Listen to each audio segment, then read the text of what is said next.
ఖమ్మం జిల్లాలో త్రుటిలో ప్రమాదం నుంచి బయటపడ్డారు విద్యార్థులు. నేలకొండపల్లి మండలం పైనంపల్లిలో నిర్మించిన హైవే వద్ద ఓ చిన్నారి స్కూల్ అయిపోయి సైకిల్పై వెళుతుంది.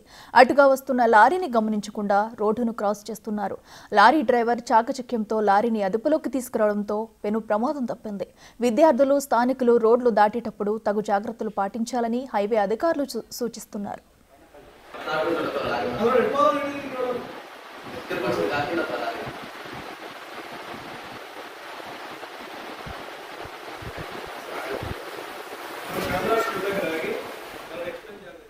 మనం చూస్తున్నాం ఖమ్మం జిల్లాలో హైవేపై పెను ప్రమాదమే తప్పింది.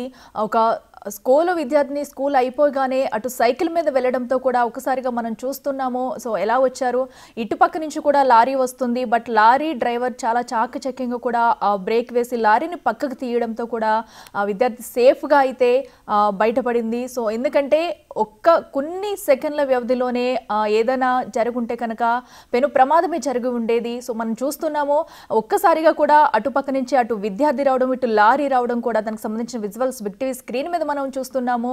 సో లారీ కూడా ఒక్క వైపుకి సైడ్కి తీసుకెళ్తూ కూడా లారీ డ్రైవర్ చాలా చాకచక్యంగా వ్యవహరించాడు. ఈ నేపథ్యంలో ఇటు సైడ్ నుంచి కూడా ఎటువంటి వాహనాలు రాకపోవడంతో పెను ప్రమాదమే తప్పిందనుకోవాలి.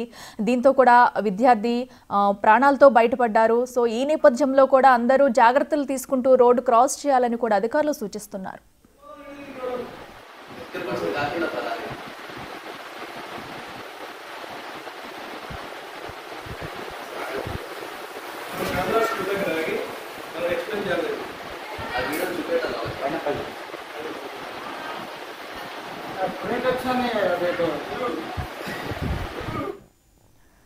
ఖమ్మం జిల్లా పైనపల్లి హైవేపై ఘోర ప్రమాదం అయితే తప్పిందనుకోవచ్చు. త్రుటిలో కూడా ఒక విద్యార్థి అటు ప్రాణాపాయం నుంచి బయటపడ్డాడు. అటు రోడ్డు క్రాస్ చేసేందుకు లారీని అటు గమనించకుండా ఒకేసారి రోడ్డు క్రాస్ చేసేందుకు సైకిల్తో వస్తున్న నేపథ్యంలో లారీ డ్రైవర్ చాకచక్యంగా లారీని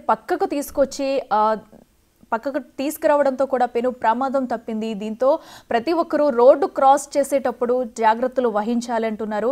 ఇప్పుడు దానికి సంబంధించిన విజువల్స్ మనం బిగ్ టీవీ స్క్రీన్ మీద చూస్తున్నాము. ఒక్కసారిగా ఆ విద్యార్థి అటు నుంచి రావడం, ఇద్దరు కూడా ఇటు లారీ వెళ్ళడం అనేది గమనిస్తున్నాము. ఒక్కసారిగా లారీ డ్రైవర్ బ్రేక్ వేయకపోతే పెను ప్రమాదం జరిగి ఉండేది.